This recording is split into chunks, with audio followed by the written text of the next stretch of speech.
نحمدہ و نصلی علی رسولہ الکریم بسم اللہ الرحمن الرحیم۔ ابھی رمضان کے فضائل کے بارے میں تعلیم چل رہی ہے، کیونکہ رمضان پورا جو ہے نا سب سے بڑا متبرک مہینہ ہے۔ کہتے ہیں کہ اگر زندگی رمضان کی طرح گزار دو تو موت آئے گی عید کی طرح، اس لیے کہ اس کو کہتے ہیں کہ بڑا غنیمت ہے، یہ نیکیوں کا سیزن ہے، اس لیے نیکیوں کا سیزن کا فائدہ اٹھا لیجیے۔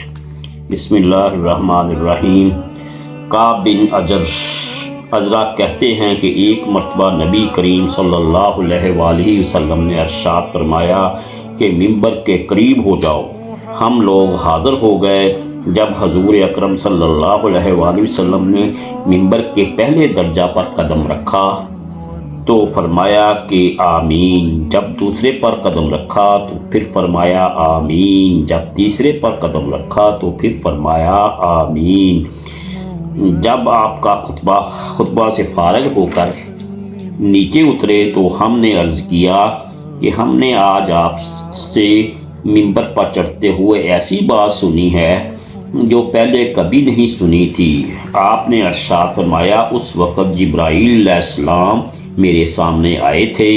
جب پہلے درجہ پر میں نے قدم رکھا تو انہوں نے کہا ہلاک ہو جاوے وہ شخص جس نے رمضان المبارک کا مہینہ پایا پھر اس کی مغفرت نہ ہوئی۔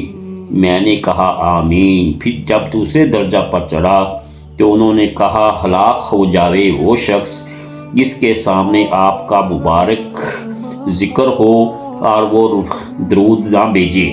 میں نے کہا آمین۔ جب تیسرے درجہ پر چڑھا تو انہوں نے کہا ہلاک ہو جائے وہ شخص اس کے سامنے اس کے والدین یا اس میں سے کوئی ایک بڑھاپے کو پاویں اور وہ اس کو جنت میں داخل نہ کرائیں۔ میں نے کہا آمین۔ فائدہ میں لکھتے ہیں کہ اس حدیث میں حضرت جبرائیل علیہ السلام نے 3 بد دعائیں دیں۔ حضور اقدس صلی اللہ علیہ وآلہ وسلم نے ان تینوں پر آمین فرمایا۔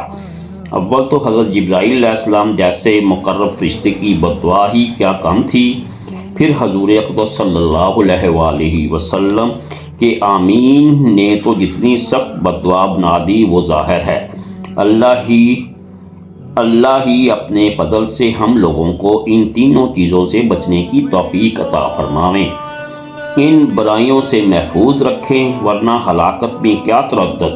در منشور کی بعض روایات سے معلوم ہوتا ہے کہ خود حضرت جبرائیل علیہ السلام نے حضور صلی اللہ علیہ وآلہ وسلم سے کہا کہ آمین کہو، تو حضور صلی اللہ علیہ وآلہ وسلم نے فرمایا آمین، جس سے اور بھی زیادہ اہتمام معلوم ہوتا ہے۔ اول کہ وہ شخص جس میں رمضان المبارک گزر جائے اس کی بخشش نہ ہو، یعنی رمضان المبارک جیسا خیر و برکت کا زمانہ بھی غفلت اور معاصی میں گزر جائے کہ رمضان المبارک میں مغفرت اور اللہ جل شانہ کی رحمت بارش کی طرح برستی ہے۔ بس جس شخص پر رمضان المبارک کا مہینہ بھی اس طرح گزر جائے کہ اس کی بدعمالیوں اور کوتاہیوں کی وجہ سے وہ مغفرت سے محروم رہے تو اس کی مغفرت اور کون سا وقت ہوگا، اس کی ہلاکت میں کیا تامل۔ اور مغفرت کی صورت یہ ہے کہ رمضان المبارک کا جو کام ہیں یعنی روزہ، تراویح اور اس کے نہایت اہتمام ادا کرنے کے بعد ہر وقت کثرت کے ساتھ اپنے گناہوں سے توبہ و استغفار کرے۔ دوسرا شخص جس کی بد دعا کی گئی ہے اور جس کے سامنے نبی کریم صلی اللہ علیہ وآلہ وسلم کا ذکر مبارک ہو اور وہ درود نہ پڑے، اور بھی بہت سی روایات میں یہ مضمون وارد ہوا ہے۔ اسی وجہ سے بعض علماء کے نزدیک جب بھی نبی کریم صلی اللہ علیہ وآلہ وسلم کا ذکر مبارک ہو تو سننے والے پر درود شریف پڑھنا واجب ہے۔ حدیث بالا کے علاوہ اور بھی بہت سی وعیدیں اس شخص کے بارے میں وارد ہوئی ہیں جس کے سامنے حضور اکرم صلی اللہ علیہ وآلہ وسلم کا تذکرہ ہو وہ درود نہ بھیجے۔ بعض احادیث میں اس کو شکی اور بخیل تر لوگوں میں شمار کیا گیا ہے۔ نیز جفاکار اور جنت کا راستہ بھولنے والا، حتیٰ کہ جہنم میں داخل ہونے والا اور بددین تک۔ فرمایا یہ بھی وارد ہوا ہے کہ وہ نبی اکرم صلی اللہ علیہ وآلہ وسلم کا چہرہ مبارک نہ دیکھے گا۔ محققین علماء نے ایسی روایات کی تعبیر فرمائی، مگر ان میں سے کون انکار کر سکتا ہے کہ درود شریف پڑھنے والے کے لیے آپ کے ظاہر ارشادات اس قدر سخت ہیں کہ ان کا تحمل دشوار ہے۔ کیوں نہ ہو کہ آپ کے احسانات امت پر اس سے کہیں زیادہ ہیں کہ تحریر و تقریر ان کا احساس کر سکے۔ اس کے علاوہ آپ کے حقوق امت پر اس قدر زیادہ ہیں کہ ان کو دیکھتے ہوئے درود شریف نہ پڑھنے کے والوں کے حق میں ہر وعید اور تنبیہ بجا اور موضوع معلوم ہوتی ہے۔ خود درود شریف کے فضائل اس قدر ہیں کہ ان سے محرومی مستقل بد نصیبی ہے۔ اس سے بڑھ کر کیا فضیلت ہوگی کہ جو شخص نبی کریم صلی اللہ علیہ وآلہ وسلم پر ایک مرتبہ درود بھیجے، حق تعالی شان ہو اس پر 10 مرتبہ رحمت بھیجتے ہیں۔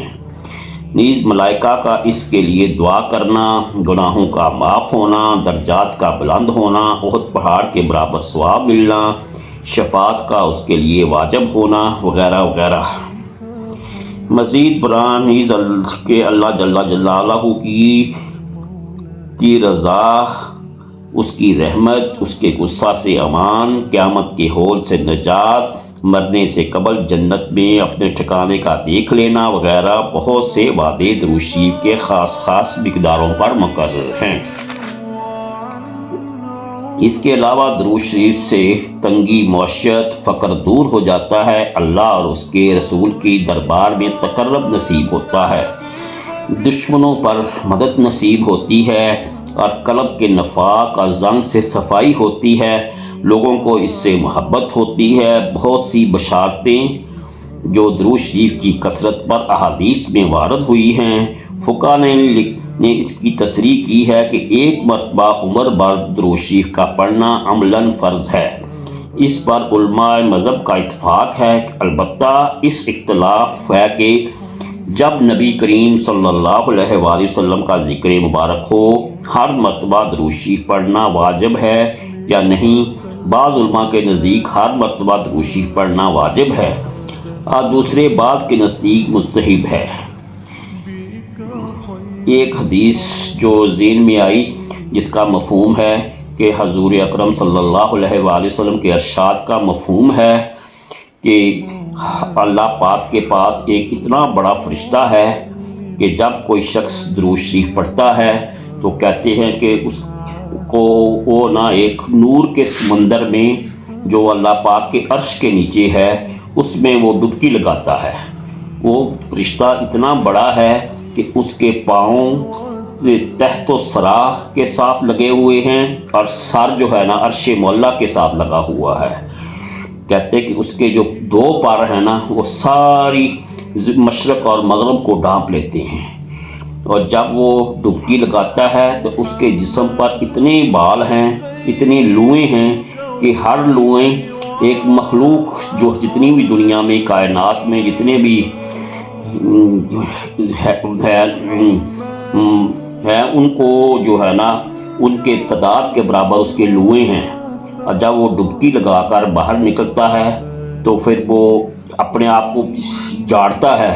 کہتے جتنے قطرے پانی کے زمین پہ گرتے ہیں تو کہتے ہر قطرے کے بدلے میں اللہ پاک جو ہے نا ایک فرشتہ پیدا کرتے ہیں، اور یہ سارے فرشتے جو ہے نا اس آدمی کے لیے استغفار کرتے ہیں جس نے درود شریف پڑھا، اور جتنا استغفار وہ قیامت تک کریں گے اس کی نیکیاں جو ہے نا اس درود شریف پڑھنے والوں کو ملیں گی۔ اتنی بڑی اللہ پاک نے ہمیں انعامات دیے ہیں۔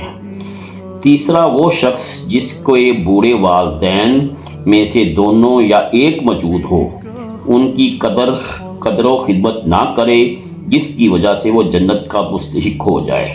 والدین کے حقوق کی بہت سی احادیث میں تاکید آئی ہے۔ علماء نے ان کے حقوق میں لکھا ہے کہ مباء میں ان کی اطاعت ضروری ہے۔ نیز یہ بھی لکھا ہے کہ ان کی بے ادبی نہ کرے، تکبر سے پیش نہ آئے، اگرچہ وہ مشرک ہوں۔ اپنی آواز کو ان کی آواز سے اونچی نہ کرے، اس کا نام لے کر نہ پکارے، کسی کام میں ان سے پیش قدمی نہ کرے، امر بالمعروف اور نہی عن المنکر میں نرمی کرے، اگر قبول نہ کرے تو سلوک کرتا رہے، ہدایت کی دعا کرتا رہے، غرض ہر بات میں ان کا بہت احترام ملحوظ رکھے۔ ایک روایت میں آیا ہے کہ جنت کے دروازوں میں سے بہترین دروازہ باپ ہے، تیرا جی چاہے اس کی حفاظت کرے یا اس کو ضائع کر دے۔ ایک صحابی نے حضور اکرم صلی اللہ علیہ وآلہ وسلم سے دریافت کیا، والدین کا کیا حق ہے؟ آپ نے فرمایا وہ تیری جنت ہیں یا جہنم، یعنی ان کی رضا جنت ہے، ناراضگی جہنم ہے۔ ایک حدیث میں آیا ہے کہ مطیع بیٹے کی محبت اور شفقت سے ایک نگاہ والد کی طرف ایک مقبول حج کا ثواب رکھتی ہے۔ ایک حدیث میں ارشاد ہے، شرک کے سوا تمام گناہوں کو جس قدر دل چاہے اللہ معاف فرما دیتے ہیں، مگر والدین کی نافرمانی کا مرنے سے قبل دنیا میں وبال پہنچاتے ہیں۔ ایک صحابی نے عرض کیا، میں جہاد میں جانے کا ارادہ کرتا ہوں۔ حضور صلی اللہ علیہ وآلہ وسلم نے دریافت فرمایا کہ تیری ماں بھی زندہ ہے؟ انہوں نے عرض کیا کہ ہے۔ حضور صلی اللہ علیہ وآلہ وسلم نے فرمایا، ان کی خدمت کر، ان کے قدموں کے نیچے تیرے لیے جنت ہے۔ ایک حدیث میں آیا ہے کہ اللہ کی رضا باپ کی رضا سے اور اللہ کی ناراضگی باپ کی ناراضگی سے میں ہے، اور بہت سی روایات میں ہے کہ اہتمام اور فضل وارد ہوا ہے کہ جو لوگ کسی غفلت سے اس میں کوتاہی کر چکے ہیں، اب ان کے والدین موجود نہیں، شریعت مطہرہ نے اس کی تلافی بھی موجود ہے۔ ایک حدیث میں ارشاد ہے کہ جس کے والدین اس حالت میں مر گئے کہ وہ ان کی نافرمانی کرتا ہو تو اس کے لیے کثرت سے دعا و استغفار کرنے سے مطیع شمار ہو جاتا ہے۔ ایک دوسری حدیث میں وارد ہے کہ بہترین بلائی باپ کے بعد اس کے ملنے والوں سے حسن سلوک ہے۔